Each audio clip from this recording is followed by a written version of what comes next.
Hello everyone, आज है 1 नवंबर और आज इस वीडियो में हम बात करने जा रहे हैं पैरादीप फॉस्फेट के बारे में। देखिए, छोटी सी स्मॉल कैप कंपनी है, फर्टिलाइजर का सेक्टर है ये। और आज अच्छी तेज़ी आई है क्योंकि नंबर्स इनके कल आए थे और अच्छे नंबर्स थे और नतीजे बेहतर होने की वजह से आज खुलते ही इसने अच्छी तेज़ी दिखाई है। बातचीत करेंगे वीडियो में इसके बारे में, लेकिन उससे पहले अगर आपने अभी तक चैनल को सब्सक्राइब नहीं किया है तो प्लीज़ अभी इसे सब्सक्राइब कर लीजिए, क्योंकि आगे भी बहुत सारे वीडियोज़ हैं जो आपको काफ़ी ज़्यादा हेल्प करेंगे। तो 63.80 रुपीज़ का शेयर है। आज तकरीबन 3.5-4% की तेज़ी है। पिछले एक महीने में देखो तो पहले ये लगातार गिर रहा था, 72 रुपीज़ से लगातार गिरा था ये और 58 पे गया था। और उसके बाद पिछले 3-4 ट्रेडिंग सेशन से लगातार इसने तेज़ी दिखाई है, लगातार तेज़ी आई है। और अभी जब नंबर अच्छे आए हैं तो आज की तेज़ी भी यहाँ पर देखने को मिली है। कुछ टाइम के लिए कंटिन्यू रह सकते, लेकिन वापस से थोड़ा बहुत करेक्शन आएगा, क्योंकि देखो बहुत सारी कंपनियों के नंबर बहुत सारे अच्छे आए और अच्छे नंबर्स की वजह से 1-2 दिन की तेज़ी रही, बाद में डिक्लाइन भी देखने को मिल रहा है। तो यहाँ पर भी कुछ ऐसा ही होगा, क्योंकि पिछले एक साल का ग्राफ देखो तो बेहतर तेज़ी थी। 50 रुपये से भी नीचे का शेयर था, 49 रुपीज़ का शेयर था, ऐसी रफ्तार पकड़ी थी कि 73 पे गया था, ये 73-74 पे गया था।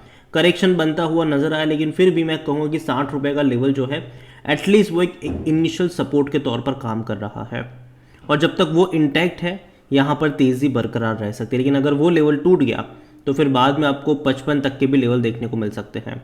जहाँ तक बात करी जाए कंपनी की, तो ख़राब कंपनी नहीं, अच्छी कंपनी है, शानदार कंपनी है। अगर हम नज़र करेंगे तो छोटी सी कंपनी है, स्मॉल कैप कंपनी है, तकरीबन 5,000 करोड़ के आसपास का इसका मार्केट कैप है।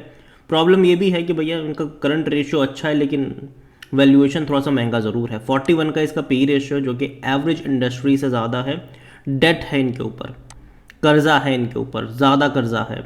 डेट टू इक्विटी रेशियो 1.32 का है यहाँ पर, जो कि काफ़ी ज़्यादा है, ये काफ़ी ज़्यादा है। और जहाँ तक इनके डिविडेंड्स वगैरह की बात करें तो पे किया है इस साल इसने 50 पैसा पर शेयर का डिविडेंड भी पे किया है।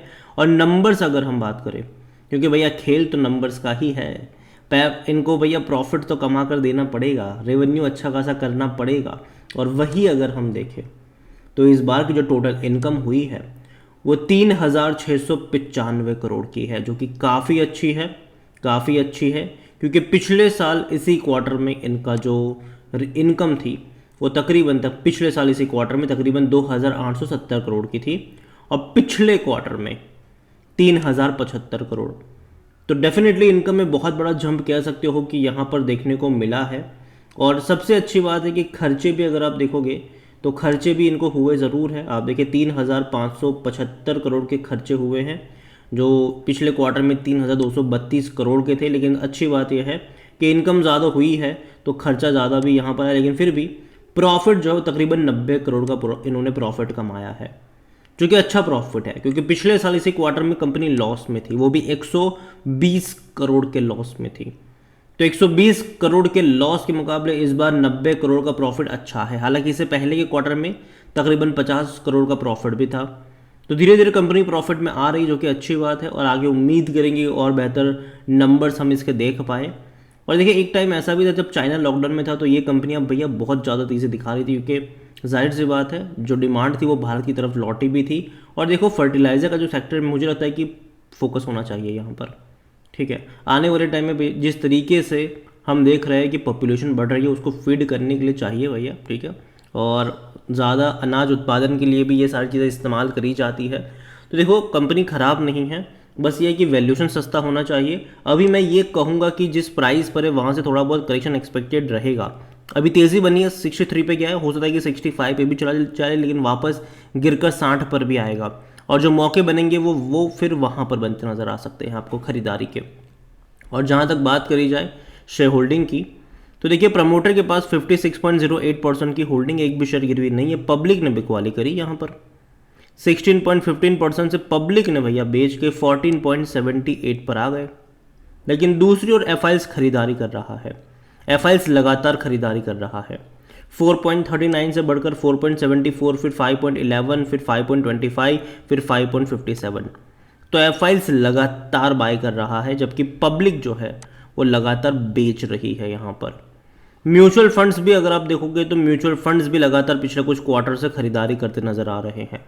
16.38, 17.48, 18.15, 19.12। तो म्यूचुअल फंड्स लगातार यहाँ पर खरीदारी कर रहा है।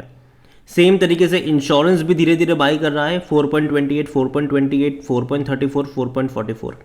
तो देखा जाए तो सिर्फ पब्लिक ही है जो बेच रही है, वरना बड़े फंड हाउस लगातार यहाँ पर पिछले कुछ क्वार्टर से खरीदारी करते हुए नज़र आ रहे हैं। भले ही शेयर गिर रहा था कुछ को, लेकिन फिर भी खरीदारी थी यहाँ पर। हालांकि अभी देखना रहेगा दिसंबर क्वार्टर के जब नंबर आएंगे, क्योंकि देखा जाए तो जो गिरावट देखने को मिली है वो पिछले महीने कुछ ज़्यादा ही है।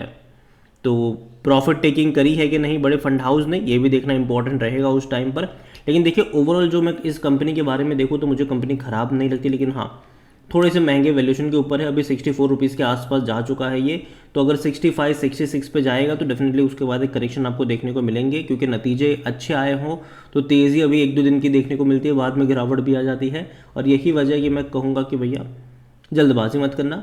अगर आपको 55 से 60 रुपये के बीच में मिलता है तो वहाँ से इनिशियल बाय करने की शुरुआत कर सकते हो, और फिर हर 5 रुपये की गिरावट पर धीरे धीरे लॉन्ग टर्म के लिए आप चाहो तो इसको ऐड करके चल सकते हो।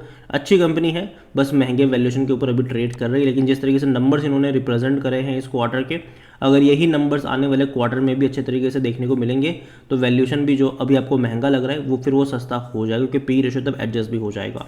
तो नज़र रखिए इसके ऊपर। इसके अलावा एनालिसिस के लिए जिस पोर्टल का मैं इस्तेमाल कर रहा हूँ ट्रेड ब्रेन्स, अगर आप भी इसको यूज़ करना चाहते हो लिंक मैं आपको डिस्क्रिप्शन में दे दूंगा, और अगर आप मेरा कूपन कोड HSA20 का इस्तेमाल करोगे तो आपको 20% का डिस्काउंट भी मिल जाएगा।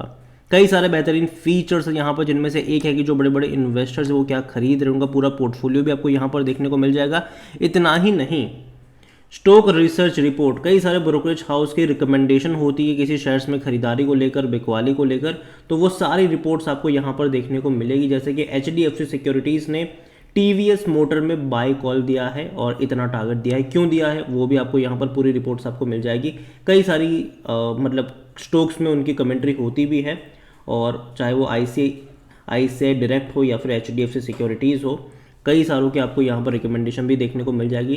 तो देर किस बात की है, लिंक डिस्क्रिप्शन में है, कूपन कोड का फायदा उठाना भूलिएगा नहीं। वीडियो को यहीं पे एंड करूँगा, पसंद आया हो तो लाइक करें, शेयर करें, चैनल पर अगर पहली बार है तो प्लीज़ सब्सक्राइब करें।